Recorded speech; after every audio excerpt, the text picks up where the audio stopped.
Садырдын өмүрү коркунучта. Бул жерде Садыр Жапаров жатат, капельница алып тур, турганга алы жок.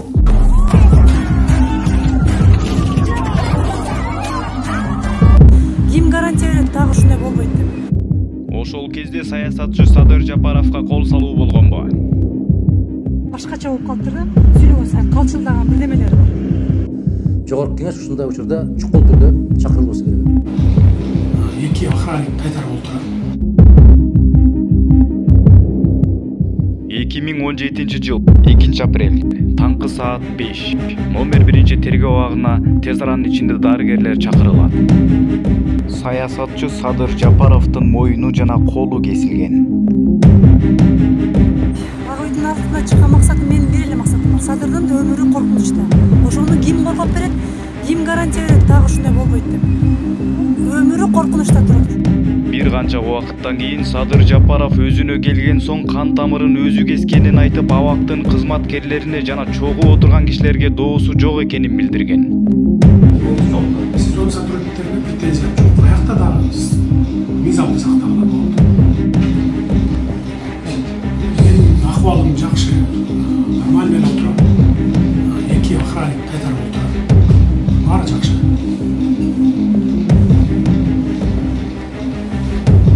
Ошол кезде Садыр Жапаровду колдоп келгендер жана Садыр Жапаровдун жубайы Садыр өзүн өзү эч убакта кол салбайт болчу деп күмөн санап, бул абактагы жазылбаган мыйзамдын кесепети деп ишенимдүү айтып турушту. Мындай случай болгондон кийин эми азыр айтсам дагы адвокаттын эмеси менен прям свидетельство, брак баарын киргизип толуктап анын баарын өткөзүп, ушуга чейин мынакей киресиң деген бир ответ жооп болбоду да. Агойдун артына чыккан максатым менин бир эле максатым бар. Садырдын өмүрү коркунучта. Ошону ким коргоп берет? Ким гарантия берет дагы ушундай болбойт деп? Өмүрү коркунучта турат ошо. Могу жерде бүт мусорлор аралашып жатат, Мына машинанын фильтри жатат, канистрлары жатат, тряпка жатат, жыгачы жатат. Сиз экөөбүздөн башканын бардыгы жатат. Ошол кезде Садыр Жапаров эмне үчүн канадалык мафия менен кыргыздын үлкөндөрүнө буйруш керек деген теманы козгоп, жемкорлордун уюгуна таш ыргыткан. Мисалы, күнүнө бу фабрикада канча тонна цианид колдоносуңар? 10 тонна колдоносуңар? Жок, 7 тонна колдоносуңар, Анан ошол 7 тоннадан чыккан таралардын бардыгын баягы калдыктарын бияка төгүш керек. Ал Тургай мыйзам долбоорун даярдап, ири алтын кенди иштеткен Кумтөр Gold Company ишканасы бардык мүлктү Кыргызстанга өткөрүп берсин деген талаптарды койгон. Өзүм урматтуу депутаттар, мына 2 жыл мурун 27-июнда 2010 жылы бизге кыргыз эли конституцияны кабыл алып берген. Ошол конституциянын 12 статьясынын 5 пунктунда так көргөзүлүп жазылып турат. Жер, анын кен байлыктары, аба мейкиндиги, суулары бардыгы Кыргыз Республикасынын гана менчиги болуп эсептелет деп турат. Сөзүмдүн акырында айтарым, урматтуу депутаттар, колдоп бериңиздер. Биз азыр тарых алдында турабыз. Мына кече жакында маркум болуп кеткен Абсамат Масалиевичтин, Доронбек Садырбаевичтин чырылдап ыйлап атканын менин көз алдыма турат бүгүнкү күнгө чейин. Эгерде бүгүн чечпесек, мен ойлойм тарых алдында ошо каршы чыккандар ушу жооп берип калабызбы деп ойлойм да. Рахмат. Урматтуу депутаттар, комиссиянын Садыр Нуркожоевич даярдаган долбоорду Кумтор боюнча доош коем, доош бериңиздер. Садыр Нуркожоевич даярдаган. Макул 35, каршы 45, өткөн жок, бардыгы 80. Садыр Нуркожоевич. Жок, мен сизге кеңири убакыт берип атам. Бирок коллегаларды мындай кичине сый менен эметиңиз. Ушул жылдын 15 февралында өзүңүздөргө белгилүү 80 депутаттын добушу менен комиссия түздүрүп, мен 4 ай бою ушул Кумтөр алтын кениндеги болуп аткан проблемаларды иликтеп чыктым. 20 июнда отчет менен чыктым, өзүңүздөр билесиздер. 22-синде дагы карадык. 27 июнга добуш берели деп мына бир канча депутаттар, айрыкча көлдүк депутаттар, мына ушул эле Иманкожоева, Жамгырчиева болуп сурандыңар. 27-сине калтыралы добуш берүүнү. Бүгүн добуш бербейли, биз дагы сунуш берип ушу Кумтөргө катышып калалы деп. Макул деп мен 27-сине добушка макул болдук. 27-синде добуш берүү күнүндө каникулдун алдында колдоого ээ болгон жокпуз. Аны эми ар ким депутаттын өзүнүн баягы биге добуш берүүсүн биз эч убакта сен мындай добуш бердиң же тигиндей добуш бердиң деп буларды сынга ала албайбыз. Ошондуктан ар бири 45 депутат каршы берип, ошондуктан бул маселе өтпөй калды. Эми урматтуу депутаттар, мен таң калам, ошо каршы берген депутаттарга таң калам. Бүгүнкү күнгө чейин 15 жылдан бери карай 260 тонна алтынды кумтөрдөн ташып кетип, бизге 1 тонна 400 килограмм алтын калтырыптыр. Мына кыргыз элинин пайдасы депчи. Ушуга кантип чыдап отурасыңар? Кантип ушуган дитиңер барып добуш берип атасыңар? Андан сырткары 77 тонна күмүш алып кетиптир. 1 килограммы биздин Кыргызстанга калбаптыр пайдасы. Кайсы бетиңер менен ушуга добуш берип атасыңар? 1 килограммы калбаптыр. 2000 Эми мындай да урматтуу депутаттар, чындыгы ачуу болот. Угуп туруңар, укула. Урматтуу депутаттар, тана 5 saat 4-тен 15 мүнөт өткөнгө чейин тана. Үчүнчү микрофон. Урматтуу төрага, процедура боюнча менин толук акым бар 2 мүнөт сүйлөгөнгө. Андан сырткары 15 мүнөт лидер фракция катары мен толук укугум бар. Менин башымды кесип коюшуңар мүмкүн, но бирок тилимди кесе албайсыңар. Бул менин мыйзамдуу укугум. Эгерде оскорбление болбосо. Жок, оскорбление болбойт. Менин коллегаларым айтып атпайбы, Иманкожоева менен Жамгырчиева. Анан кийин укук жөнүндө берилбейт. Эгерде экспертизага баргысы келсе, мен азыр даярмын. Мени кара пиар кылып, не только Иманкожоева менен тиги Жамгырчиева чыгарган жок. Бүтүндөй бийлик бутактары, бүтүндөй массалык маалымат каражаттар чыгарды. Жүргүлө, мен азыр барганга даярмын. Бул бир. Экинчиден, Ирина Карамушкинага эгерде кыргыз мамлекетинин тагдыры баары бир болсо, мага баары бир эмес. Мен эртеңки кыргыз мамлекетинин келечегин ойлонуп атам. Ошон үчүн урматтуу Асылбек Шарипович, сиз калыс алып барыңыз. Менин мыйзамдуу укугумду эч кимдин тебелегенге, президенттин дагы, премьер-министрдин дагы, спикердин дагы эч кандай акысы жок. Бул менин мыйзамдуу укугум. 2 мүнөт процедура менен сүйлөгөнгө акым бар. 15 мүнөт лидер фракция катары сүйлөгөнгө акым бар. Эгерде менин сөзүм жакпаса, кулагыңарды жаап отургула. Чындыкка эгерде чыдабай атсаңар. Мына мен сиздерге мындай эле айтайын.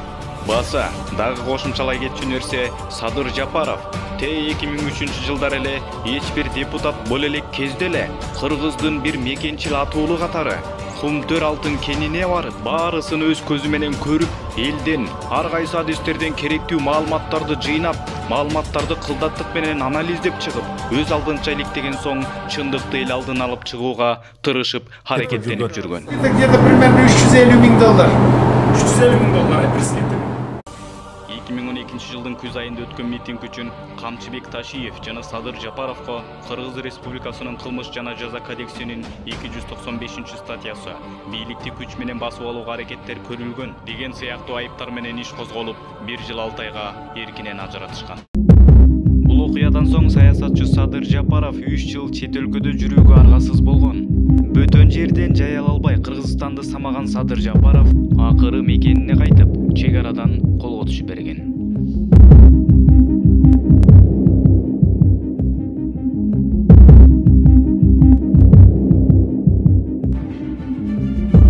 Мына ошол кезде Садыр Жапаров 4 жыл бою Польша мамлекетинде жашап, 2017 жылы Кыргызстанга кайтып келүүгө даярданып жатканын интернет аркылуу билдирген.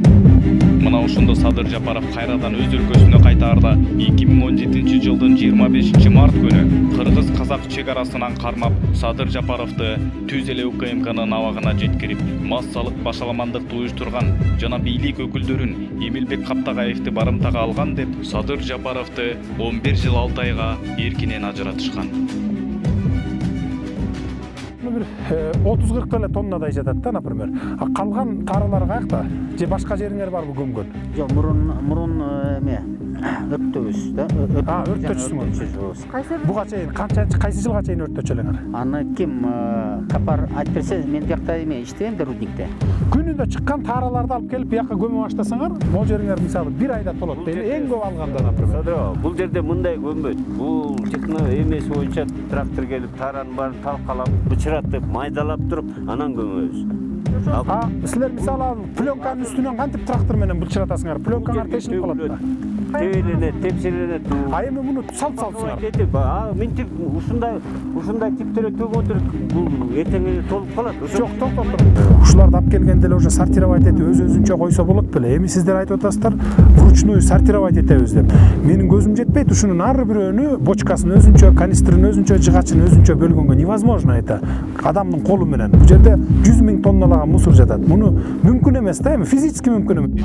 Баса, дагы кошумчалай кетчү нерсе Садыр Жапаров 2003 жылдар эле эч бир депутат бул эле кезде эле Кыргыздын бир мекенчи атуулу катары Кумтөр алтын кенине барып, баарысын өз көзү менен көрүп, элден ар кайсы адистерден керектүү маалыматтарды жыйнап, маалыматтарды кылдаттык менен анализдеп чыгып, өз алдынча иликтеген соң чындыкты эл алдын алып чыгууга тырышып, аракеттенип жүргөн. Где-то примерно 350 000 доллар. 350 000 доллар президент. Кумтөрдөн 24 чакырым жерде орун алган Кызыл китепке асыл тукум катары киргизилген архар, барс, аюу хайванаттары өргүгөн сарычат ээр таш коругун алтын казууга уруксат берип жиберишкен. Карачы мынакей. Шундан 2,5 миң бар экен. 2,5 миң штук бар экен. Булган өмүрүңүз. Булга. Мына борек барбы? Мына 30-40 50 Мына. Астында қара шыққан тұраш. Шерболдың астында. Мына қашты көрдің? Алды келе. Жақынырақ тарт, жақынырақ. Мына аз бол жерге беріп қойған. Так, дальше. Бұл мұрынқы мен природа. Жоқ, бұл жерде Кумтөргө берілген. А бұл жердеки қайсы? Жердегі аты қандай бұл жерде? 3 көл. 3 көл, ә? 3 көл бассейні дейді. Мисалы, күнүнө бу фабрикада канча тонна цианид колдоносуңар? 10 тонна колдоносуңар? Жок, 7 тонна колдоносуңар, Анан ошол 7 тоннадан чыккан таралардын бардыгын баягы калдыктардын бияка төгүш керек эле. А могу жерде болгону бир 30-40 эле тоннадай жатат да, например. А калган таралар каякта? Же башка жериңер барбы көмгөн? Жок, мурун эме өрттөбүз да. Өрттөчүсүңөр. Буга чейин кайсы жылга чейин өрттөчү элеңер? Аны ким капар айтып берсе, мен биякта эме иштейм да рудникте. Күнүндө чыккан тараларды алып келип бияка көмө баштасаңар, могу жериңер мисалы 1 айда толот. Эң көп алганда, например. Бул жерде мындай көмбөйт. Бул техно эмес боюнча трактор келип таранын баарын талкалап, бычыратып, майдалап туруп, анан көмөбүз. А силер мисалы пленканын үстүнөн кантип трактор менен былчыратасыңар? Пленкаңар тешилип калат да. Тебеленет, тепселенет. А эми муну салсаңар. Минтип ушундай типтерге төгүп отуруп бул эртең толуп калат. Жок, токтоп туруңуз. Сиз төктүңүз. Эми кайра чыгарып алып туруп анан талкалайсызбы? Машина бул жерге төгөт. Мына артыңарга тетиги площадкага төгөт, талкалайт, бияка түртүп туруп көмөт. А бияка түртүп салыпсыңар го эми мына талкалабай туруп эле түртүп салыпсыңар. Бул азыр силер келаткандагы эле кылган жумушта азыр жаңы эле төккөн окшойт мунучу. Макул. Мен дагы бир жолу сурайын. Бул жер бүттү дейли. 1 айдан кийин толду. Толду, силер жабасыңар, 1 айдан кийин жабасыңар 2 жерде. Андан кийин кайра жаңы жерден ачасыңарбы? Кайра дагы. Ай сайын жаңыртып турасыңарбы? Бул мындай бир уровень болот да, көтөрүлөт да, тетиң траншеяда.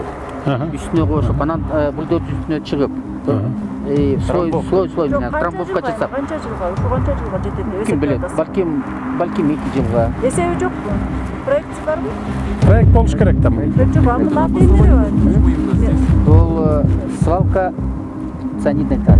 Проектировщик ким? Жок. А өзүңөр эле самостоятельно проектировка кылып эле ушунтип эле деп атасыңар, Өзүбүз проект жасап болот. А ким жетектеп атат? Ошо канча пленка салыш керек, кандай пленка салып келиш керек? Бирнасы. Өзүбүздүн инженерный группа жасап эле, всё.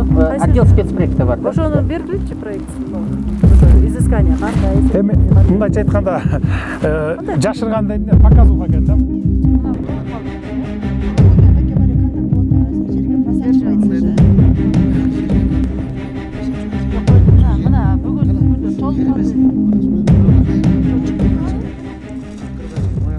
Астында бар жокпу? Бул жерде жокпу? эбегейсиз чоң аянтта жаткан дөңгөлөктөр, жараксыз унаалар, кыскасы мынча көлөмдөгү таштандылардын тагдыры эч кимди ойлондурбайт экен. Азыр мына көрүп кеттик тече жакта пластиктерден баштап баягы чоң дөңгөлөктөгү эмелер жатат, шиналар.